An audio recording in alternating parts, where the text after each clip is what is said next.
Voilà, bienvenue dans votre magazine Consultation. Une émission politico-sociale, une émission qui fait la promotion des valeurs et des idées. Oui, malamu, nabilo batuboza scotché, au besoin de la biso la bandaku, la minute yo émission Consultation, et à tongo alors déjeuner politique, besoin analyse à kafu par rapport au sujet de l'actualité. Alors, na plateau na morote na baimboka ba communicateur de mon pays ou ba ye pour na couper ça ba idée pour na kokalisa toujours Congo parce que Congo les amboka na bisoka moko tozalango à part yango to na mboka musuti na ngambo na ya gauche na ndeko Benjamin Mundala ou azali cadre pe communicateur secrétaire national mokonzi munene na parti IPPN oh na pesi mbote pe boyi malamu na tongo lelo bon début bon week-end non surtout malamu ndeko Benjamin. Merci beaucoup ndeko journaliste Strangimbi, merci beaucoup pour votre invitation. Je suis très heureux de passer encore une fois ici pour ko yebisa bandeko ko pesa bandeko na ngambo te ba onyo bazolanda biso à ce moment ici partout où vous êtes. Vous ne serez pas dessus, nous sommes là pour parler pour notre pays parce que les apona mboka pona ba kongoloma ninde tozao. Et puis nazo pesa pe message moi rapidement. Kendembango ebi toza ntamingi te. Rapidement pour na ko yebisa bandeko na biso à Congo central que bandeko moto malamu aye Nixon Zingalandu oyo boko pesa chance pour na à gérer kuna. Merci mingi naba oyo IPPN Union du peuple pour le progrès national oyo exagéré pas moi namboka Justin Tiswa Bantu jusqu'au bout. Merci beaucoup. Merci ndeko Benjamin nangambo nanga à droite naza na ndeko Mathieu Mulumba, il est cadre du parti Alliance pour le changement, parti cher du président Jean-Marc Kabound à qui j'ai dit bonjour et bienvenue dans Consultation. Merci messieurs les journalistes. Merci Naba Congolais au Baza Olanda Biso Natongo Yalelo. Merci à l'honorable président Jean-Marc Kabound à Kabound. Pour moi, je vous salue en passant. Je salue le secrétaire général Tonaï Jean Palek, le maître. Pourquoi pas penser Naba Congolais au Bazali ba victime na est du pays. Mes salutations aussi n'a pas fonctionnaire tout de l'État, basant nos pays jusqu'à présent. Mes salutations n'a pas Congomani tout. Balaï na kacha sécurité, balamouki na kacha sécurité. Merci puis mes salutations à tous les notables de l'Emba. Et pas Wapi Naza numéro 1 du parti, le président sectionnaire de ma commune. Je vous salue. Merci beaucoup plus. Nabana mboka o nyonso baza concentré na tongo ya lelo pour na ko bénéficier un plus. Une fois de plus na pesi mbote nanga na ma maître Rachel wa ozali kolanda biso na tongo ya lelo na banza le mission consultation ezali wana pour na offrir les bons cadeaux, les bons gâteaux d'abord ce matin à tout le peuple. Merci. Merci beaucoup,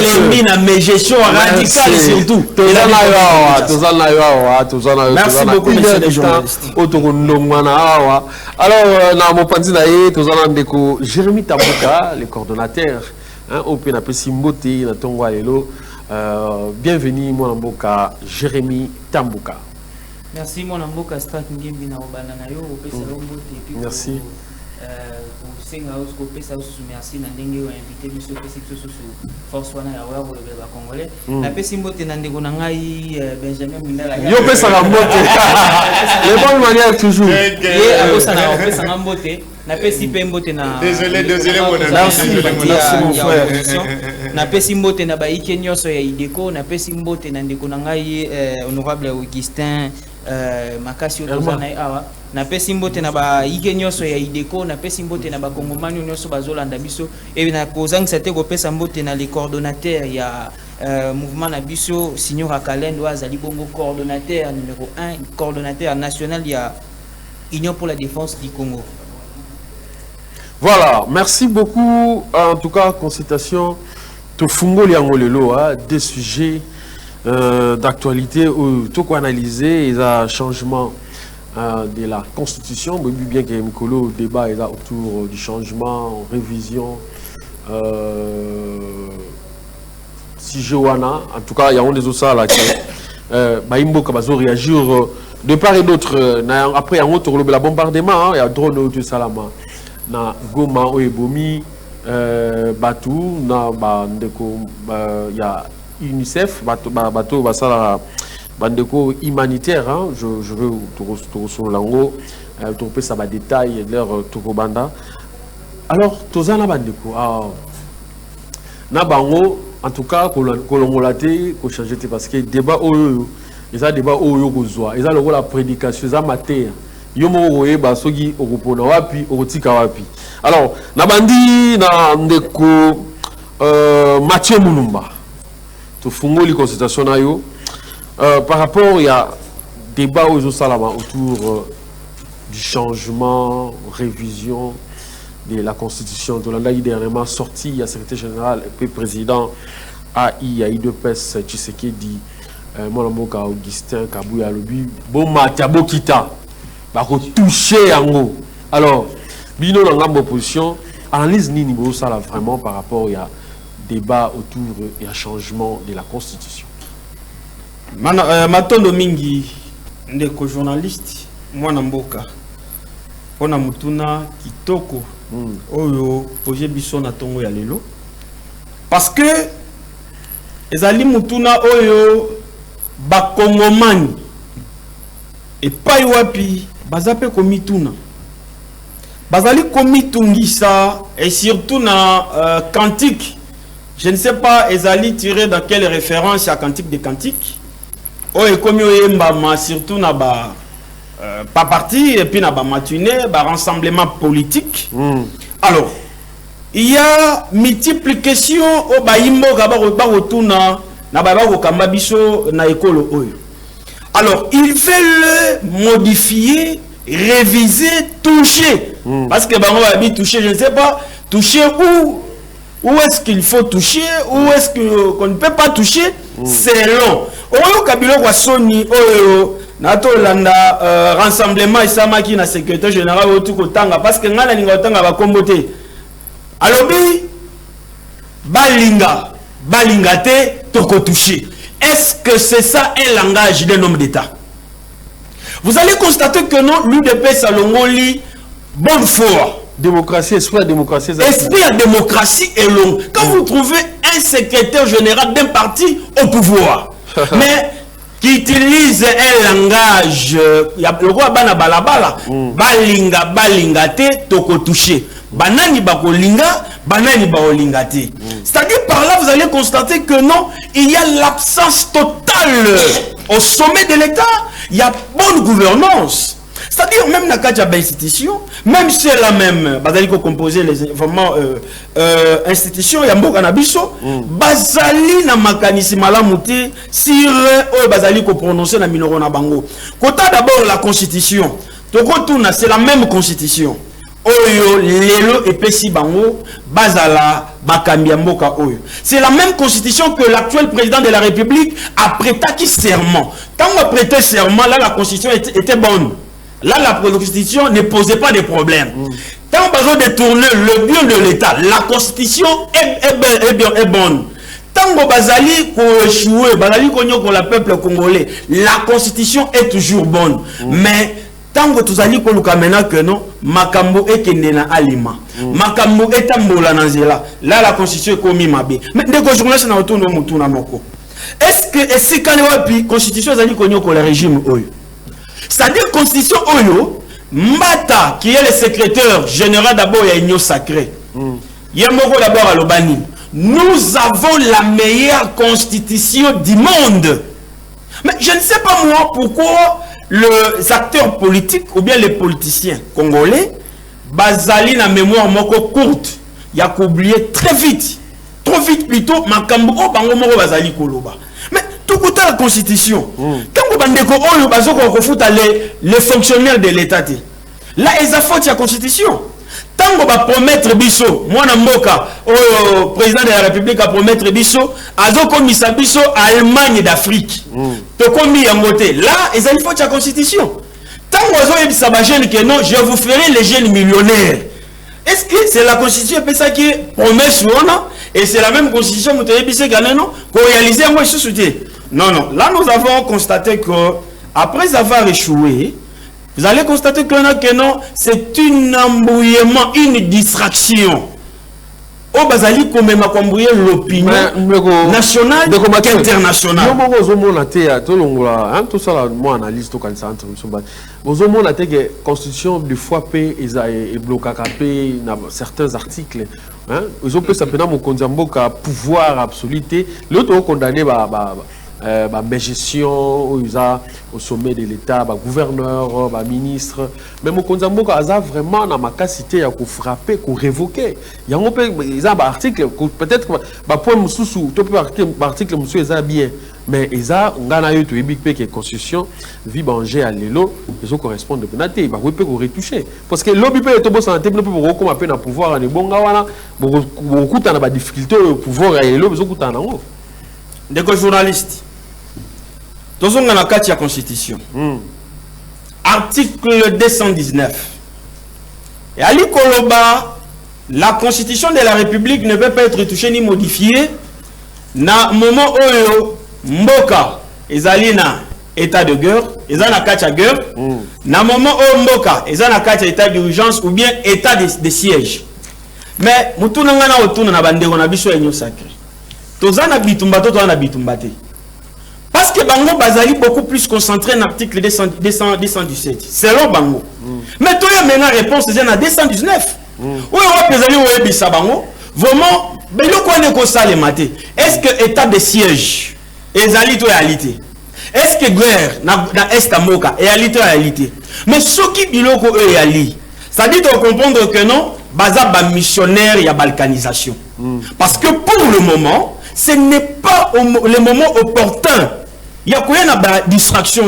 Mais si la Constitution ne leur permettait pas de bien gérer les affaires de l'État, mais pourquoi dans le premier mandat, c'est-à-dire nous avons plus vite constaté que après avoir goûté Elengi à gâteau, après avoir goûté Miss Girl, il y a pouvoir. Non,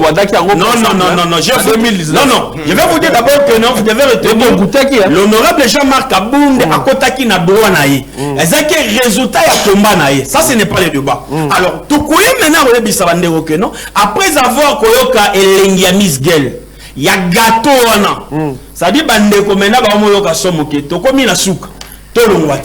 Et maintenant, nous devons quand même une distraction politique sur le terrain. Et même pour que non, c'est ce que tu as la Constitution de la République et que ça l'a ni touché. Nous devons créer tous la cohésion nationale. Juste pour sauver. Et vous allez constater que non, ce régime vraiment basé selon Bango, le Congo c'est Kinshasa. Le Congo c'est Kinshasa. Non, non. Mais Bandeko Baoukoufa, Nakacha Est. Bref, qu'est-ce qu'on peut retenir? Parce que aux mois qu'est-ce qu'on peut retenir? Soit bref par rapport à un changement. C'est que nous devons retenir. Il faut maintenant que Kimia, parce que la constitution d'un changement de constitution, et puis ça Kimia. La constitution n'a pas un problème. Non, non, mais nous avons les pays souffrent de qualités de type d'homme. Mais quand vous détournez, quand vous n'êtes pas à l'auteur de répondre à nos besoins de la population, est-ce que c'est la faute de la population? Donc, c'est la faute de la Constitution? Non, monsieur le journaliste. C'est que le peuple, il faut retenir, il faut que nous sommes tous obligés, il y a qu'à passer dans un dialogue inclusif. Et comme tous les rebelles dans Kachazamba, pour que la paix est dans la Kachambouk. S'il faut modifier la Constitution, nous demandons vraiment à ces régimes de ne pas oser. Je dis bien de ne pas oser. Sinon, vous allez faire quoi? Non, non. Là, nous allons venir, les peuples vont répondre. Merci. Nakati na Nambandeko, Benjamin Mundala. Alors, Tolandi, une chose dans mon cas, Mathieu Moulumba, Ndengalobi, ne touche pas à ma constitution. Quand tu as un problème, alors, qu'on ne touche pas à sa constitution. Excusez-moi, mon ami Jérémy, à chaque fois, j'ai toujours besoin de... Allons à l'essentiel, mon frère. Tu sais beaucoup de temps. Voilà. Mon ami, quand tu parles là, des fois, j'ai été trop dérangé. J'étais trop dérangé d'attendre ce que tu es en train de dire. Mais c'est normal, l'union sacrée va toujours déranger. S'il vous plaît. Vous étiez en train de parler, je n'avais pas parlé. Un peu d'élégance. J'attendais que tu parles et que tu finisses. Si on allait me donner la parole, que je te frappe. Allons-y, mon frère. Allons-y. Allons-y, mon frère. Voilà. Vous parlez qu'on ne peut pas toucher la constitution de la République démocratique du Congo. Parce que c'est la meilleure. On ne peut pas toucher. Quelle meilleure constitution? Mata lui-même la... Merci beaucoup. Laissez-moi, s'il vous plaît. Laissez-moi, je vais vous amener. Quelle constitution dont vous parlez qu'on ne peut pas toucher? La constitution qui donne un mandat à un président de la République démocratique du Congo, mais pour nommer, après avoir nommé ces gens, et la constitution ne lui donne pas le mandat de révoquer ces mêmes personnes. Quelle constitution dont vous nous parlez? Pour que le président puisse pour qu'on ne peut pas changer. Et vous parlez, vous osez aussi de dire qu'on ne touche pas la constitution. Quelle constitution dont nous ne pouvons pas toucher? Quand nous regardons la constitution, vous parlez de l'article 217. Qu'est-ce que cet article nous dit? Arrivons d'abord à l'article 213. Vous allez voir, qu'est-ce qu'on dit? Article 213. La constitution, c'est la même constitution. Écoute ce qu'on dit. Le président de la République négocie, ratifie les traités et accords internationaux. Voilà. Vous avez compris? Maintenant, le président, nous arrivons, c'est le président qui négocie et ratifie les traités. Maintenant, quand on arrive à l'article 217, qu'est-ce que cet article nous dit? L'article nous dit ceci. La République démocratique du Congo peut conclure des traités. Maintenant, qui peut conclure des traités? C'est le président de la République. Écoute bien ça. C'est le président de la République qui peut conclure des traités. Peut conclure des traités et des accords d'association des communautés comportant un abandon partiel des souverainetés en vue de promouvoir l'unité africaine. Qui a vendu ce pays? C'est Kabila. Qui a vendu ce pays? C'est le régime kabiliste. Ils ont vendu ce pays parce qu'on les a donné le mandat on les a donné le mandat de gérer le pays. Alors, on les a donné le mandat de gérer le pays. Azoko Awa, il est capable aussi de vendre le pays. Donc, dans cet article. Donc c'est-à-dire, tel qu'on est là, on souffre aujourd'hui. Kagame réclame l'Est de la République. Après plusieurs guerres, Kagame réclame parce qu'il a raison. La raison est ici maintenant pour que vous puissiez comprendre que la Constitution nous dit d'abandonner une partie parce que le président peut ratifier ou bien conclure. Voilà, l'article négatif ou préjudiciable par rapport à la Constitution. Mais non, attaqué par rapport à la Constitution. Donc, Constitution donc, Constitution, il y a un président de la République, tu peux son mandat. Au cours, ça l'a traité, au cours, ça l'a accord. Maintenant, ce que tu as 217. Dans 217, tu as le baboye. Donc, au cours traité, qu'est-ce qu'on dit? La République démocratique peut conclure un traité. À quoi conclure un traité des accords d'association communautaire en abandon partiel, c'est-à-dire n'engue guerre na est. Ce qui te montre que guerre na est et bazo affronter biso, te montre à oye to tika la kimia, to kotika une partie ya mabele na biso. Et zala na partie wana bango bazwa pour tous zala na unité africaine. C'est ça cette constitution dont tu nous parles. La constitution qui nous parle lorsque nous arrivons 78, c'est même constitution dont vous parlez. Mon frère, qu'est-ce que vous parlez comme ça? Donc vous êtes en train de tuer le pays et vous acceptez encore de vous réjouir avec la même constitution. Quand on arrive à l'article 78, cet article nous dit quoi? Donc on nous dit que le président de la République peut nommer quelqu'un, mais il n'a pas la capacité de les révoquer. Donc c'est ça la même constitution. Vous nous parlez que la même constitution, vous nous parlez que on ne peut pas toucher, c'est ce que tu es en train de dire, on ne peut pas toucher à la constitution. Quand vous parlez de ça, La constitution a été touchée combien de fois en République démocratique du Congo? Est-ce que vous êtes congolais? Si vous êtes réellement congolais, vous devez comprendre l'histoire du Congo. Lorsqu'on a pris l'indépendance en 1960, on a connu la première constitution, n'est-ce pas? On a connu la première constitution. 1964, on a connu deuxième constitution.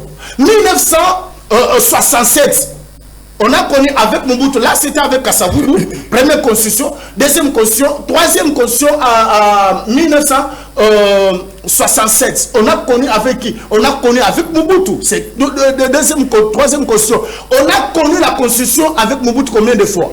Et puis on a connu Kabila au pouvoir, a changé la constitution en 2006. Et vous ne voulez pas, voilà, vous oubliez des choses. Voilà. À 2011, s'il vous plaît. Bref, parce que nous courons de à 2011, voilà, ouais. À 2011, Kabila va modifier qui même la constitution Mango Basalaki.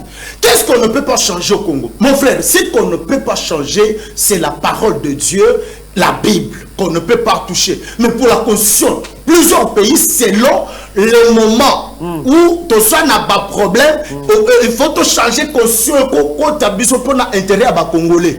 Oui, c'est là qui déjà est constitution, qui déjà mon frère. Qu'est-ce que vous parlez comme ça? Merci beaucoup. Non, Benjamin, oui, la constitution,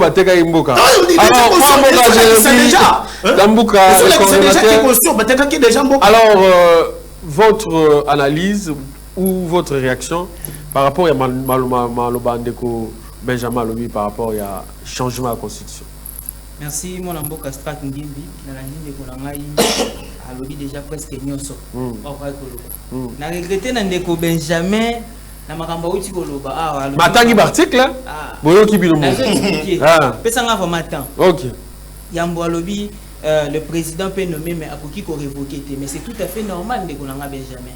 Dans un régime présidentiel, c'est pour que le président soit pouvoir, nyonso o esengela soit pouvoir. Régime est semi-présidentiel. Au pouvoir est partagé entre l'institution président de la République et l'institution au parlement. Donc pouvoir est partagé. Il y a un moni président qui est nommé ministre. Il faut ministre à ou la majorité il y a parlement. Pour pouvoir est partagé. Comment on dit que le président pouvoir nyonso? Bon, on peut sa président pouvoir alors que nous sommes dans un régime régime semi-présidentiel. Nous avons une question où tu vois l'article 217 de la Constitution actuelle où nous avons un mboka na biso. Alors, mboka na biso ko signer ba traité na ba pays mususu ko makambo bela où tu vois bana o ko senga ke to céder parti à territoire na biso yé selon yé akanisi ko céder o bazo bela ko céder na ezaka ko pesa mabele ko kaba mabele. OK. Constitution na biso ndenge nazo kende ndeko nanga ko kamwate. OK. Na ba pays nyonso, chaque pays azaka na disposition wana. Vrai sens ces dispositions ene ezaka ni. D'abord na opesa exemple moko un président en 2022 parrainé par président Paul Kagame pour conception na EAC. C'était par rapport il y a article 217 où pesa qui président na biso ya côte biso na kati ya ezali communauté ya ba états africains EAC. Pourquoi? Parce que tant to côte na kati ya communauté wana ezana babilo comme so o biso to banda ko sala et ko banda ko permettre ko consolider wa bengi l'unité africaine et banda ko consolider ko ça par exemple biso to produire par exemple or to produire nini mais bango peut bazo produire quelque chose pour ko sala échange économique c'est en vertu de cet article nazo kende nazo pas dans les explications de la nazo kende nazo pese exemple nazo kende quand on dit céder faire la bande partielle il y a territoire ya mboka na biso et liko lo bateka ko céder mabele confusion de la place voilà c'est simple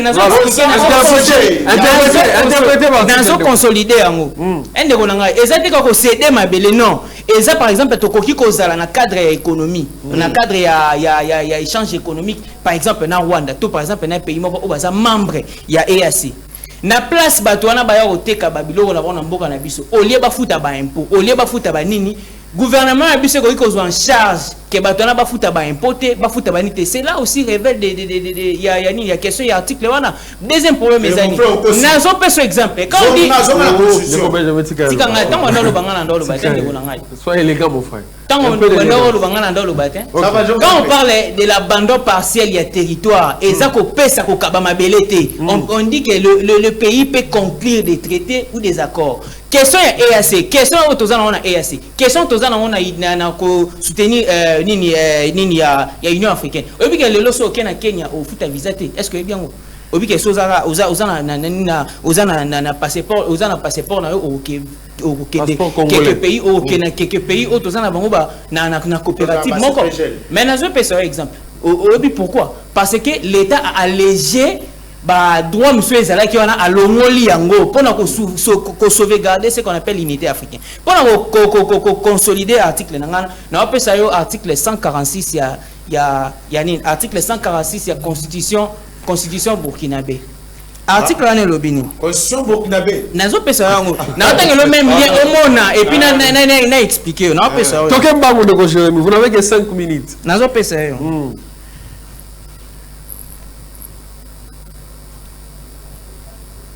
fallait que bien avant déjà parce que la biso va comprendre va comprendre 5 minutes article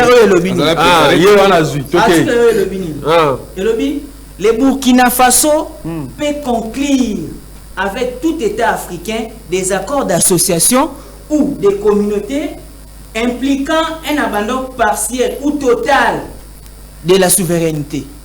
Na question d'un article il y a Sénégal. Tu es au Sénégal.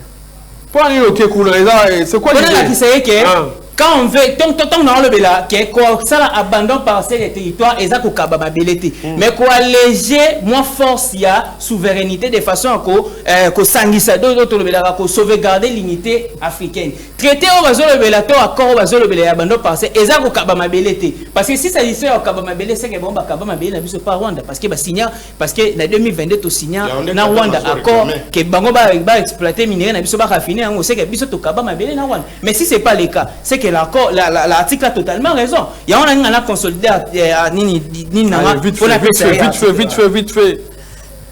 vite fait article 96 7 minutes article 96 il y a constitution sénégalaise et le bien disposition dans la soukake. La République du Sénégal peut conclure avec tout État africain des accords d'association ou des communautés comprenant un abandon partiel ou total des souverainetés en vue de réaliser l'unité africaine. Question et disposition il faut RDC et Kabima Belé et Kabima Belé pas nani parce que vous gérez, on dit bien que les sols et les sous-sols appartiennent à l'État. Comment l'État il y a des dispositions autant d'articles même sous mais na OK non aussi. Ce qu'on pose la question de réflexion dans la constitution. Nous avons une pardon de une minute quand on parle de la constitution, notre constitution constitution, nous avons la meilleure constitution, je peux dire même de l'Afrique. Pourquoi nous avons la meilleure constitution de l'Afrique? La meilleure constitution, constitution c'est la meilleure constitution. Vous savez, quand on parle de la constitution, notre constitution est inspirée dans 3 pays. Pays à l'Ibossé, la France, constitution 5e République. Oh, et PCB, modèle, il y a organisation, l'État, la forme de l'État. Tous un régime semi-présidentiel. À cette époque-là, la France aussi a un régime semi-présidentiel. Oyo, a chef et ministre, chef et gouvernement, a premier ministre, a ici na parlement. Et puis biso nani toke na deuxième pays, pays nini constitution est inspirée na Belgique. La constitution est Belgique et puis biso place tous les éléments ou inspiration na bicaméralisme et ba chambre. Bicaméralité à la chambre. Tous a 2 chambres dans le Parlement. N'engé moko ezala ki na nani, to na chambre basse et puis tous na chambre haute. Eza Sénat, eza pe na Assemblée nationale. Wana eza constitution, eza parole to tira ki na constitution belge. toyokene na constitution américaine et opesa biso lelo toza na constitutionnalité à baloi lelo tokoki olandela baloi na biso et puis baloi faut la respecter et puis toza na cour o elandela ka makambo setali makambo ya organisation ya gouvernement donc constitution na biso eza tiré na ba pays wana mais ba pays wana soko tali bien aucun de pays wana bazana ba crise biso toza nango pays mo toza na crise toza nango lelo ba crise politique ba pays wana bazana crise to te to benga ba crise sécuritaire bazana nango te pays wana bana ba crise économique te cela veut dire que nous avons une bonne constitution mais nous n'avons pas des gens au bakoki ko zoba texte au wana merci de la manière de Jérémy Tambouka donc pour nous avons une très bonne constitution. Très bonne constitution. Donc il n'y a pas de raison. Et il n'y a aucune disposition à la constitution ils ont empêché Bangoba gérer malade. Merci. Alors na gauche nanga nazandeko Herman Lokwa yemope aza mupanzi sango mais lelo azali aye consultation en tant qu'analyste politique indépendant. Il y a un katikati. Bino boza boye bagé. Aye na katikati. Allez, ndeko man mbote na boye madame la constitution. Malgré retard. Ah, malgré retard, il y a un embouteillage parce que biso bao to somi na mutu kate. To za obligé à kozoka ba tukutuku, to pe kozoka ba mituka en coma. Mais embouteillage c'est que to comme en retard. Alors en tout cas au côté déjà la match constitution c'est bandaki. Likambo constitution. Yo ozozo ondeni. Koto epeli koto ebumi. Ba benda koto ba benda bazongisa boye. Hein? Donc, il faut qu'on va changer la constitution. Merci beaucoup, mais nakosenga que moni n'a pas parti politique. Il faut baser la parti. Parce que et permettre. J'ai l'impression qu'il y a des personnes à côté. Ah bon? J'ai l'impression que côté Alliance pour le changement va peine exaté. Nous avons parce que ce que Zalaka. Comment? Ce que Zalaka, interprétation erronée au Naza Goyokawa, peut-être n'engana yokamote. Ce qui d'abord tu es dans l'article 217. Malobino 217. Parce que bandeko balingi ba maquiller bandeko ya pouvoir. Malobino 217 les articles moko eza ko permettre que tout céder mboka na biso eza abandon partiel to céder territoire na biso. Mais lorsqu'on parle de la souveraineté, l'article 217, ce n'est pas l'abandon ya territoire. Il y a territoire où que couper sa mabélé. La souveraineté c'est quoi? Ce qu'on tali yango na article 215, hein? Balobi que les traités accords internationaux ont une supériorité qui est la loi interne. On comprend. Mais maintenant, lorsqu'on parle de la souveraineté, il y a un article où il y a un article. Lorsque nous avons conclu un accord, nous avons au moins na territoire nangai. To conclure accord nganayo. Nazali sous souverain en totalité de la partie wana. Mais exact que bisomi ba to komi ko cohabiter. Ce nazanga moko. Neti oza yo moko et pas na yo ki ozaki na plateau yo moko ba tozate. Oki ko su ba soko lingi. Mais le temps puisque biso to komi awa. Ozali sous na droit ya ko su ba te malgré que c'est pas na yo. Eza na sens il y a un sens wana et na sens erroné bande ko baza ko interpréter les biso. Donc ni makambo abandon ni makambo ni rien à voir na mambo bande ko. C'est-à-dire que awa na que la constitution congolaise ezali parce que toute œuvre humaine ne manque pas des imperfections. Comme la constitution congolaise est à souffrir d'imperfection, mais au-delà de tout, est à constitution malam. Changer la constitution, je suis malam. Changer la constitution, je suis contre. Modifier la constitution, oui. Pourquoi? Ce qu'on a dit l'article belé. C'est vraiment l'article belé, il faut toucher comme Wapi, Bazako Lobela, si le président de la République reste en fonction jusqu'à l'installation d'un nouveau président élu. Article 70. Là, on a déjà ça passe. Puisque lorsqu'il n'y a pas d'élection, il y a des modalités ni faut l'année. Parce que 2028, si l'élection est athée, mais Félix, tu sais que Azan dans le droit, il y a comme président. Parce qu'il n'y a pas d'élection. Parce que le président de la République reste en fonction jusqu'à l'installation effective d'un nouveau président élu. Point. Et ce qui voilà. Mais le mal avec Bandeko, c'est qu'il y a pouvoir. Et ça que l'école du parti va s'en puisque dans la ligne de Komoro récemment, Azako a interprété l'article 51. l'article 5. Comment ça s'appelle l'interprétation? Interprétation le mal c'est que ça que bande ko ba linga otangati. Ba bete le monde bo yo ozaku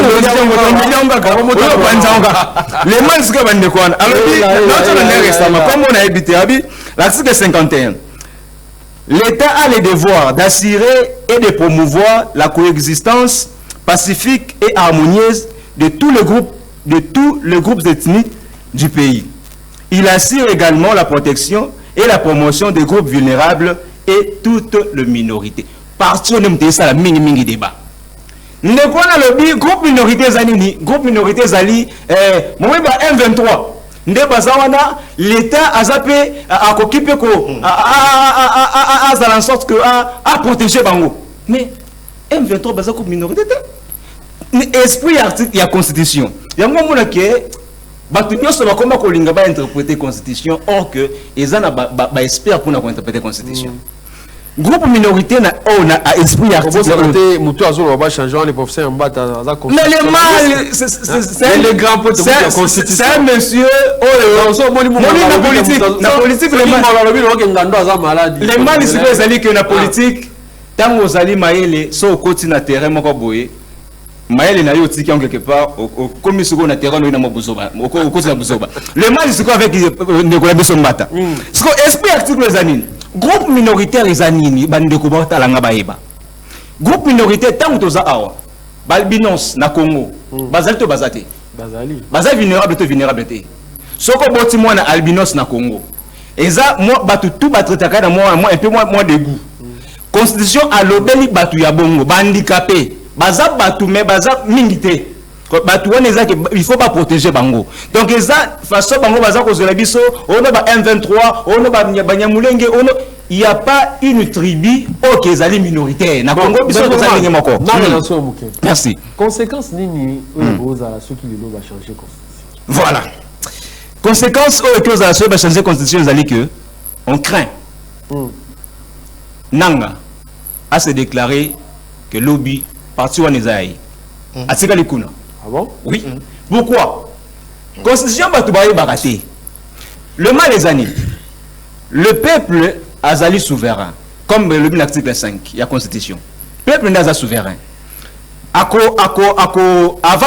ça la révision constitutionnelle, tout changement de constitution, peuple wana bako voter ba député. Parce que ba député oté, bango mission na bango zaki la constitution té. Bako voter ba député wapi bako ça pour l'élaboration de la constitution. Après les peuples ko ya na sima pour na avoir référendum pour na ko valider nini constitution wana. Mais maintenant parti wana peuple wana ba voter té, peuple wana pe bako le gana référendum té. Parce que Kinshasa est contrôlé kunate. D'office to kinanga lobité nga côté na ngai et concerné à cause de la constitution naïe à cause de la république naïe balkanisation de GIE voilà le oh ngai po ngai est-ce que tu parles comme ça ndeko ce qui est-ce que je comprends magambozolo tant on a eu repéré cet argument tant déjà bande commencer à comprendre mais boye baté que et le côté ça ko lobela awa ezali penza que bande ko photo to mela pe mo mai to tanga pe mo mingi parce que ko changer constitution na tangu oyo ezali penza lo malamu te et comme ma illustration il y a belé que autozanango parce que la illustration et par rapport à président chef de l'État et au soukanden sur le va changer il reste mandé bandeli bon pour le président de la République c'est que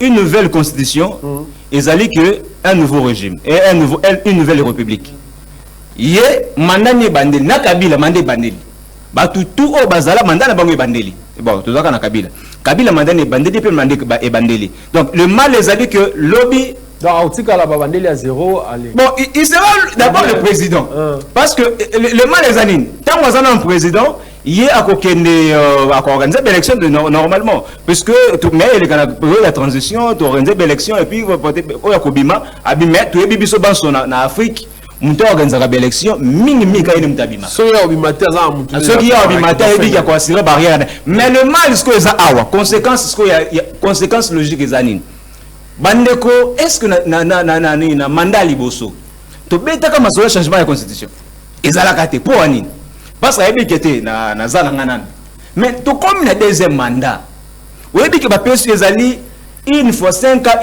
une fois renouvelable Mais ce qu'on comme de 10 ans, pour nous changer.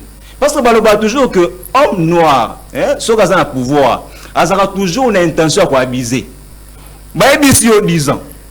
Au sali 10 ans. Mais mon 10 ans, il faut voir que c'est la gagne. Mais tu vois que nani ndeko Félix Tshisekedi pour un mandat avec bisaka biso na programme na il y a 10 ans. Si tu as comme 10 ans, on a un programme na la salité. C'est bandeko balobi guerre bandeko balobi que non. Il a président ça a mandaté mazana mission. C'est-à-dire que mokilo aussi ndeko il y a un aussi c'est neloko. Jalelo ezelo malamu te. Moi natama Kabila. Baloba Kabila totondi ona mte. Kabila yemo le la commissaire yemo ko. Tango batika na fati le lo siko na Kabila sana mandate. Facha sana mandate azana mission. Waya batika yemo ko. Na eka mupalisi na ndeko Paulin Ilunga, communicateur officiel et à jeunesse. Il y a une sacrée, on a pas si mot de malamu na bambi malamu question est-ce que yemo facha za peut ça continuer ou bien bilo va besoin entourer bolinka abakisa. En tout cas, merci beaucoup ndeko quel que soit moi retard et bi ba réalité à Kin par rapport à embouteillage des salés qui n'ont pas comme na moi retard na pesi bande konyo stuza bango na plateau to sangana bango lelo avant que na okokate kotanga kombo ya moko na pesi bango mbote na pesi mbote na bakongomani nyonso o bazana ngambu ya S o bazana kati ya kosibir totir ya nanga na bakabila ndenge basangani kuna na pesi bango mbote bisika bazali mais ngai avant na banda nyonso to na répondre yo na koki kozangisa bato mibale wana eza kir ponanga. Il fallait napesa bango mbote ya liboso na pesa mokonza mboka Félix Antoine Tshisekedi on a benga kamukish baya na gauche bakotiaki na droite baya na droite bakotiaki na gauche tika ete napesa les défenseurs des autres Jekobe ya Chilenge oyo bato nyonso bazana kati ya koloba kokanga koloba kenon balabala to soki Félix Tshisekedi to ba congolais basimbi ko changer constitution ba omona bayeba kenon makambo etali mas leader oyo tokoki koloba na makambo eza ke non jeune o akoki kopesa modo de ba jeune bayoki c'est Jekobeya, c'est-à-dire côté kuna bala la pongi ya ba bébé makambo tali mobilisation Jekobeya wana débat ezate voilà toko ta la constitution nazo kende sko na eloko moko lobi ke non Fouachi azana mandat te azana mission initiateur ya même opération Fouachi azana mandat te azana mission c'est Jekobeya. Jekobeya aza flaterte to aza mutumoko ya dialelo te oyo toyebi bandeko o bayebi te nazo expliquer bango que non Jeko aza mutu c'est-à-dire combattant aza mutu abunda mingi ti lelo aza na kati ya lit aza la pressé te to a mutumoko ya dialelo te soki ezalaki mutu aza pressé to lokoso mbele asi alungwa même na pouvoir lokola Jean-Marc Kabunda ndenge alungwa balongole na poste l'Assemblée, to balongolier na IDPS comme président aye malamoko alobi ke non na kebunde la peuple mais tant wazalaki na poste na assemblée tant wabanda kotonga banda ko zoke na kinga kata zo mataba cheval ndeko na question te ke non ndeko minute wele la ngonga apparemment wele la ngonga s'il vous plaît comment communicateur des individus oko répondre wana tozolo bapo ba kongomani baye ba ke non ba onyoso lelo balobi ke bazana opposition lokola nanga pona carré minier na ye akesimba manduki alobi ke non azo wele la peuple monsieur journaliste azo répondre à ta question ça la temps na initiateur Fouachi azana mandaté azana mission toujours la constitution na problème ya constitution ya liboso ndeko faut la discipliner na plateau zoabik tozo constitution otanga ozana bargima na yo ke o attaquer nga yo pe tourna okoloba tozo article 5 ya constitution article 5 ya constitution et le biboy la souveraineté nationale appartient au peuple, tout pouvoir émane du peuple qui exerce directement par voie des référendums.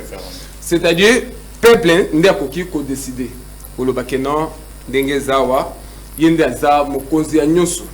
C'est-à-dire, il faut changer toujours le beza, le banzambe, mais tout le monde a Ancien Testament, dans le Nouveau Testament. Il y a le peuple a vendu le bique non. To simba constitution c'est le peuple waza mokonzi. Siko peuple yoka peuple nda lobi ke tomoni que constitution et salami malamuté, il fallait tout kende na changement ya constitution. Pourquoi toko kende na koloba pour na changement constitution toujours article 78 ya constitution ceux qui lelo to voter mokonza mboka bimi président de la République lelo et kozwa biso temps il fallait akende na konomé informateur pour a dégager majorité na assemblée tanyo sowana ya ngozomona ba gouvernement belé et umela ka kozwa 100 jours kozwa 120 jours pourquoi il fallait chef de l'état alukamwa ko identifier majorité par rapport à avoir ya konomé informateur ils ont consommé bidé à l'état konomé informateur pour identifier majorité eza moko ya bablo kezo ke na ba corruption que non il fallait nga soki olingi na kota na kanabino il fallait bopesa nga ministère boye nyonso wana eza problème na kati ya constitution yango peuple amoni nyonso wana ezo consommer alobi que non il fallait mokonza mboka to kende na ko changer constitution na même constitution soki eza ke lelo ba changer constitution na kosenga na mokonza mboka que non il fallait kolongo la constitution ya sika il fallait kolongo la sénat pour biso nyonso faut tous d'accord ya koyeba que non sénat ezo consommer budget à l'état pour rien yami balé na kokende koloba que non il fallait ezo consommer c'est tout à fait sénat et ndenge zawana ezo consommer budget à l'état pour rien yami balé na kosenga na même constitution so to changer constitution sali constitution ya sika kosenga na mokonza mboka que non il fallait ba gouverner base à la nommer. Pourquoi tant au biso peuple tous au local exemple la ville à Kinshasa tous a plus de 18 millions habitants la ville à Kinshasa to voter ba député provincial bango ba kena tour na bango à peu près 48 pour ba représenter 18 millions la ville à Kinshasa il fallait ba kende pour na voter gouverneur automatiquement place on a tobo ya tonjima c'est-à-dire ezamoko pe ya babiloko ezoke na babiloko ya ba corruption pourquoi akoloba ke non soki olingi ngana voter yo il fallait pesa ngana gérer DGRK soki olingi na voter yo il fallait pesa nga jip pour na kopesa pouvoir to kopesa pouvoir na mokonza mboka pourquoi ta mokonza mboka omona ke non gouverneur azo sala musala malamu te il fallait alongola ye automatiquement yango zomona ekokende même ya kozwa gouverneur ya province mususu komema ye na province mususu pour même unité même balise même koki kosila na lolenge wana tango bandeko bazolo basusu avant que na kota na constitution pesa article mususu bandeko balobi ke non constitution tokoki kosimba ngo tokoki ko changer ngo te baye bakeza constitution ya liboso te banda Congo banda depuis indépendance en 1960 zete to matelaka yango zete to kitelaka c'est-à-dire peuple congolais akoki koloba ke non tole ya liboso zola la ndako tole ya liboso zotanga ozui olongoli lokola modification tozui ya mibale tole ya mibale ezotanga lisusu to modifier sous tozui tole ya misato ezotanga automatiquement balobakani il faut tolongola toiture nyonso mobimba to changer toiture ya sika constitution oyo na bao bazana position to lokola Denis Sesanga zala na ba réforme to na ba oyo abanda ko proposer na kati ya constitution il fallait que non to modifier bando pesa ba loi à peu près 40 ceux qui ezaki azui 40 ngana azui 5 wana kuna azui 10 c'est-à-dire constitution automatiquement il fallait tolongola constitution to changer constitution ya to changer toiture nyonso il fallait ko changer pourquoi ponda ko etika la utanga potang olongole 3 tolo yebite to le susu nini ekotanga il fallait ko longola nyonso ko changer bateau ya sika na kati même ya constitution tozwa article si je me trompe pas même article 78 n'attendez déjà 78 pour la nommer premier ministre même article camarade Achou Kolobawa 217 c'est-à-dire tozo kabola souveraineté na biso toko kabola mabele na biso pourquoi article 17 tant que bando balobi que non ezana na voie diplomatique yango esala que non to kabola ceux qui ezaki payé to yo kanana bango mais na minute ceux qui eza otangi article na bien au comprendre esprit nango que zolo bake il fallait to kabola souveraineté to kabola na mabele à peu près to ko ke ba 300 km ceux qui ezaki tozui 9 pays voisins toza na bango nyoso problème to bando kate la bango mabele na biso na ibité so biso to ko ikotika la bande ko il fallait pas comprendre pour ba le susuke to changer constitution te bazo mangé respect na ba congolais congolais yende azamo konzi mais congolais ngolité balaba le lobby que tous en posant changer c'est ça congolais alali pongi congolais avandi elingi koloba ke posa na ezanini ba changer constitution non en plus na ok au délai ya koyebisa ba jeune nyonso il fallait ba yeba ke non ndenge salemaka po le Kagame kuna epana ye ayebi que non ceux qui va changer constitution automatiquement mabele na biso azana kati ya ko revendiquer akokoka kozwa yango susute azana moyen ou azana kati a préparer déjà bambongo ndenge asalaka souvent à côté na ona zela ya église na zela ya ba église otoyebi akoki kotinda pe mbongo na lolenge wana ndenge asalaka po mbongo wana eya babando kabola na kati ya ba église ko pesa bilenge mususu bakoza la 10-20 po bakota na balabala baloba keno tolingi changement ya constitution te mais baye bake makambo etali balabala c'est Jekobeya ceux qui ezaki non ba jena na nazo yebisa bino en face ceux qui ba pesi bino mbongo bola mbongo eza biso ya mboka pourquoi eza ya minere na biso ya S oyo Paul Kagame eza na kati ya copier bola mbongo mais biso nyonso tokende na lolenge to ya ko soutenir changement ya constitution pour constitution oyo so tokena ko changer on tokoki ko même zela na Paulin Ilunga aujourd'hui déjà sur objectif aujourd'hui 10 minutes s'il vous plaît non ouais na kosenga que non ba jeune ceux qui to changer constitution oyo nga na ko proposer que non na kati ya constitution faut ko limiter mandat ya ba député.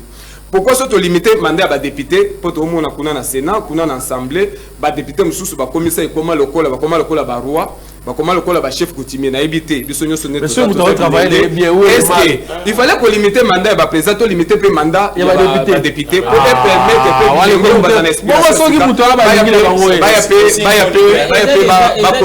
toko taper na kati en plus que constitution to tiki la professeur Mbata muto azana église ya makambo tali ko na loi ki ngo muteki ndunda lokola ndeko sénateur nani watu lo barisama wa professeur Bati Lukwebo ya za économiste mais akena makambo ya koloba keno atali makambo ya constitution wana za faux débat. Pourquoi il fallait présenter toi les services comment Sima Koki Kokita na Congo il fallait allo banabiso comment ndunde ko kokita même makambo constitution il fallait tout tirer là professeur Mbata je salue en passant. Merci beaucoup Ndeko Paulin Ilunga, il est communicateur ngana bagisi officiel jeunesse union sacrée. Alors bandeko basai biso signe to kominasuka donc to dépasser déjà 1 heure. Alors on peut ça mutu pardon 5 minutes kaka 5 minutes batbana régime de batala ngonga ou surtout ça chrono. Alors dinga pardon baza 5 na pesa mutu mo 1 minute bongo to kabona bango ale Ndeko Mathieu vite fait par rapport à bombardement ba drone nous avons 1 minute pour temps il faut chez biso Ndeko journaliste gouvernement zoanga na Kigali zoanga na balobi Kinshasa muté bombardé parce que ba cibla qui résidence il y a Joseph Kabila côté pe Kinshasa balobi ba drone wana ba yebi place outité alors humanitaire wana couve française wana Karine Busset azali mwana musala to pasala kana na UNICEF. Alors vite fait na 1 minute so ko pesa moi le romomba bon to kaba. Merci beaucoup bon nous avons mukusie zalaka mukusie parce que mukusie mais to tebe na 1 minute pendant des non 1 minute mais na leli et bandi déjà au na na bandeko ya union sacrée vous savez tinazawa si tout a bandeko ya union sacrée ba loba mon esprit est orienté ngana moni un groupe de mamans à genoux bazo les temps bazo ka bandeko bazo loba. C'est-à-dire bandeko bazo qui sabiso soni surtout les Congolais d'une manière vraiment au cause d'anango na idée. Mais quand des oiseaux et bisabino à lobby on peut faire ceci on peut faire cela.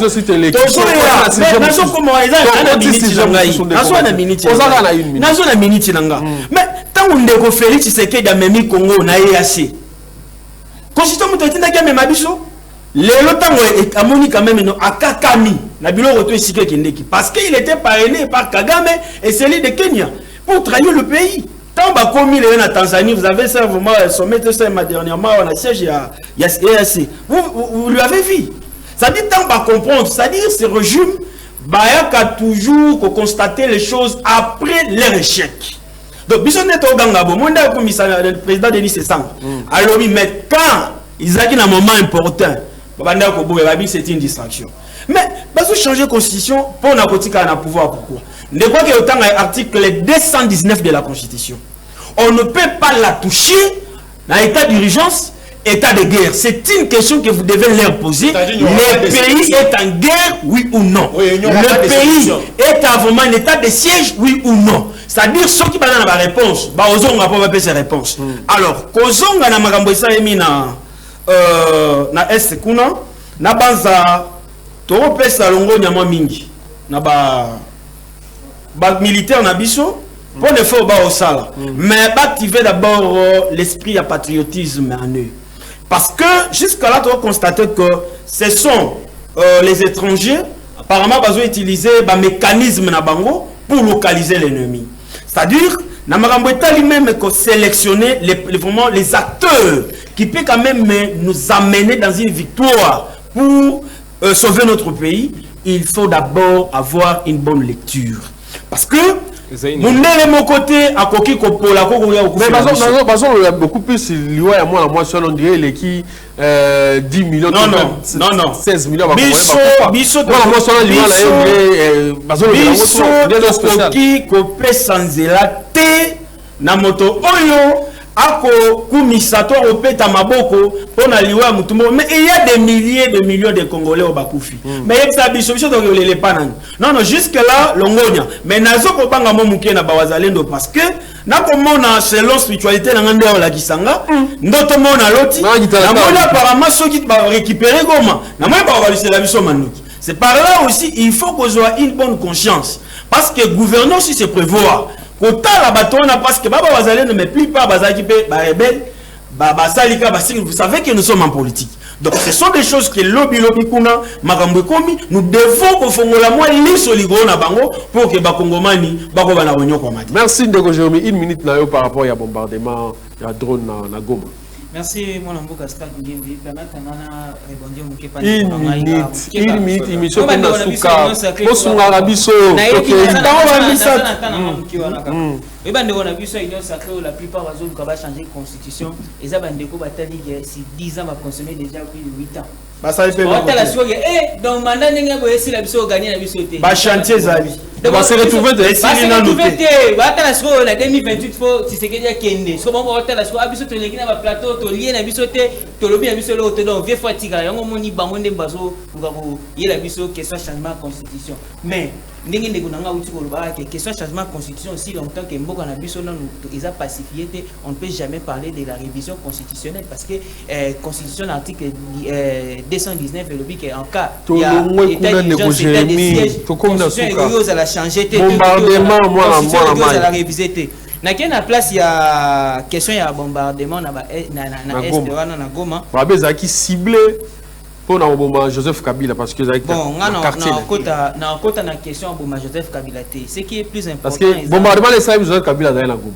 wana ngana kota te mais nazo analyser pour toyebi mboka na biso ndenge ezala batala rara bato ba oloba me bato ba banda on boso batala bango te biso opposant aux attraquer donc question nga pour analyser na question wana na est-ce que ça malam vous êtes pour ou contre je dirais que avant armée et mener ba frappe suffisamment il faut un renseignement moyen makasi pour permettre lier à ça l'opération comme il faut aussi longtemps que tu as mis moyen armée na biso ezana ba équipement malonga te ya osala ba bloc wana tout na place ya ko bombarder pourquoi ne pas mener des opérations pour aux ala sur terrain parce que on a des armements pour permettre biso ya osala ba nini sur terrain on a des moyens pour permettre biso osala ma sur terrain mais le problème c'est quoi le problème c'est les commandements militaires qui commandent aba utaki otoka ya aba utaki ko dicter nani éviter ba raison za la kini mais justice to armée na biso comme mouvement boy baé bakangi et après ba relâcher et l'autre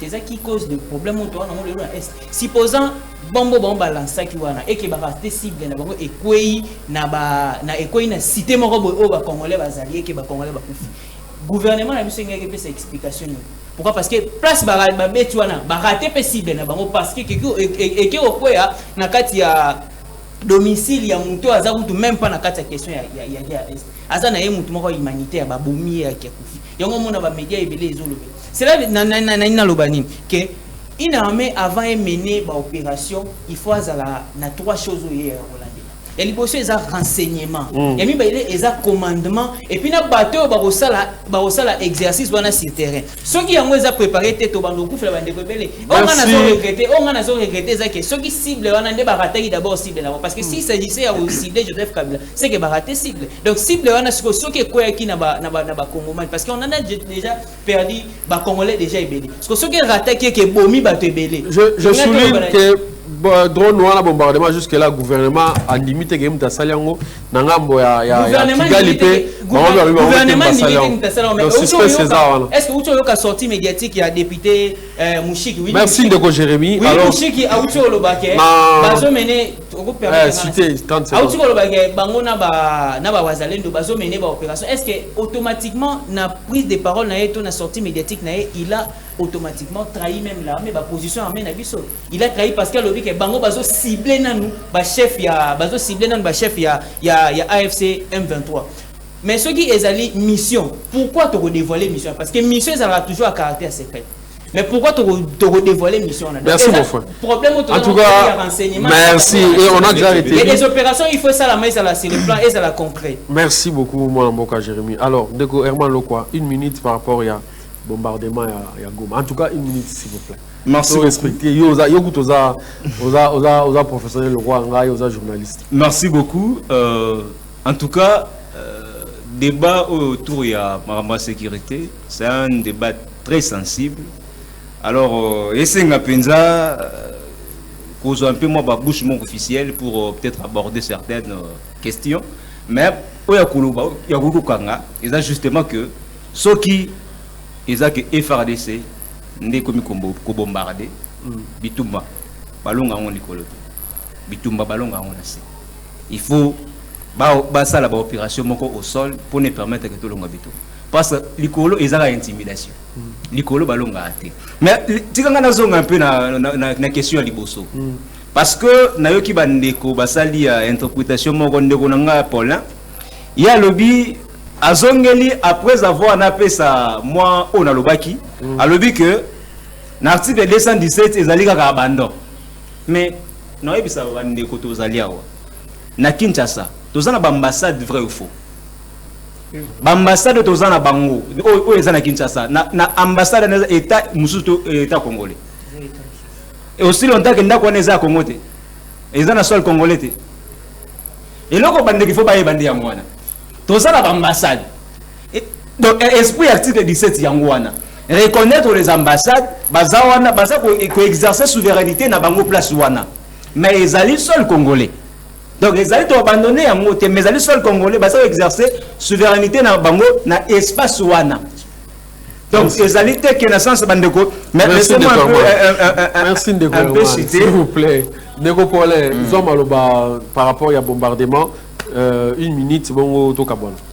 Bon, merci beaucoup Tikaité n'a souhaité une condoléance na Mokona Biso waza secrétaire na district na fédération ya district ya Lukunga na Katia jeunesse ya Union Sacrée camarade Koko waza secrétaire kuna akufeli mama naye eza pasi ici Kazali toujours kabula mawanaye avant que non nakota makamususu ya on a souhaité na une condoléance ndenge tous ba africains tous ba congolais to yebi merci je pense que les messages na kokende pona bombardement ndenge bomi humanitaire en français zona nazo bisa bandeko na 1 minute nanga il fallait baye bakeno Félix Tshisekedi aza kuna te makambo ya koloba ke changement ya constitution pour tikala libela na pouvoir non problème ezake bakoya na ba proposition na bango o ekoki koloba ke Félix Tshisekedi pouvoir na ici même makambo ya changement ya constitution eza pouvoir ou eza na kati ya peuple yemoko ndi akokata que non asengi ke changement constitution fallait et ça les mais na esprit on de kwazolo bakena na kotala na esprit na ebité ceux qui azana kitala tala ceux qui nini wezo talise que non Félix Tshisekedi ya lingia tika libela na pouvoir ce n'est pas ça idée na makambo etali bombardement ou salimi na Goma makambo etali sécurité kandenge journaliste moko confrère no journaliste loko tiko loba fallait kozala na ba réserve pourquoi la bouche autorisée eza Patrick Mouyaya ou bien na Armée tout ça na porte-parole ya Armée ou ko pesa biso information officielle ou ko koloba par rapport ya makambo ndenge ezo le kakuna ce n'est pas les cas ou bien biso to ko ça la commentaire na makambo na te na ko chiter il fallait ce que to ko ça l'analyse muke ya ko yeba ke ba baza na kati ya ko sécuriser Goma c'est ba M23 na Paul Kagame ce qui est que non bangonde il fallait pas perdre biso position pourquoi baza na kati ya ko boma ba civil armée na biso et commis makas eza oyo ndeko za na kati ya koloba makambo ya bazalendo to koloba ke non armée za na matos ndenge to lobaka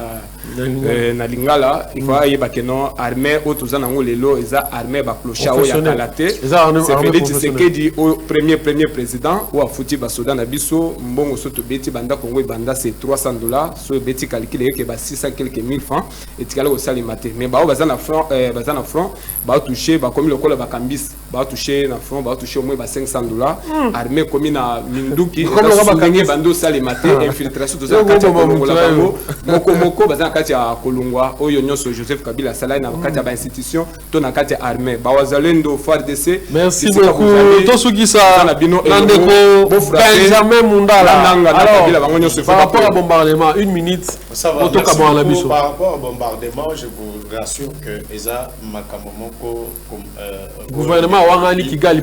Mais je vous dis, bateau baza à la base, on a baïbaki déjà qui bateau on a basaki déjà na ba rapport nyonso ko oyi makamyo sozo le kana est. Ya ngonde basala kinde nini Kigali asali tout pour aboma ye na kati ya aboma Joseph Kabila. Non, aboma Joseph Kabila aboma bisika mwasio anana kati ya na RDC. Donc eza mission eza Rwanda nde aza la base ya makambo ya liwa ya ndeko mwasi.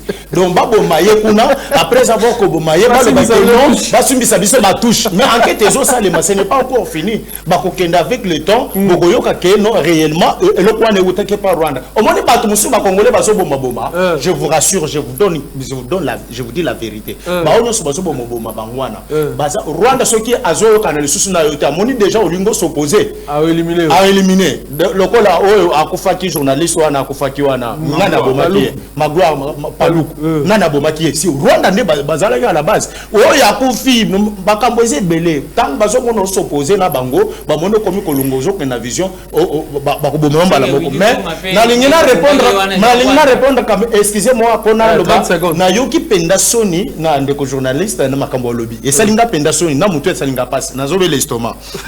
Parce que le makambo on a comprendre azana atana certains professionnels non pardon les gars la mamozo non asal makambo papa beau comprendre sur c'est quoi la souveraineté. Il peut m'expliquer c'est quoi la souveraineté. Donc ce qu'on veut expliquer c'est quoi la souveraineté on peut comprendre.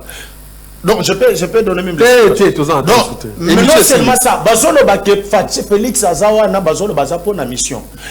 Expliquez-moi c'est quoi la mission. Donc, ce que il va expliquer c'est quoi la mission, tu vas comprendre que non, mission comme ça la table, responsabiliser une mission pour juste pour des jours. Merci beaucoup, Benjamin Mundala. Donc, c'est-à-dire que le consomme on a bandé quoi, Bazobundisa Félix, parce que Félix a Moulouba, Ndenge Azawana, Ndenge Moni Bangonyo soit un problème. J'essaie de quoi je parle. La question est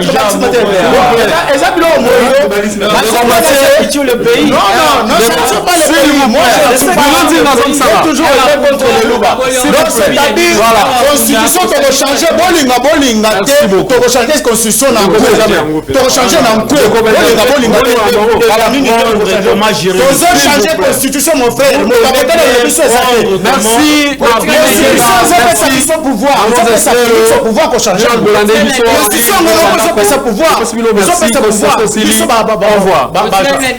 Non,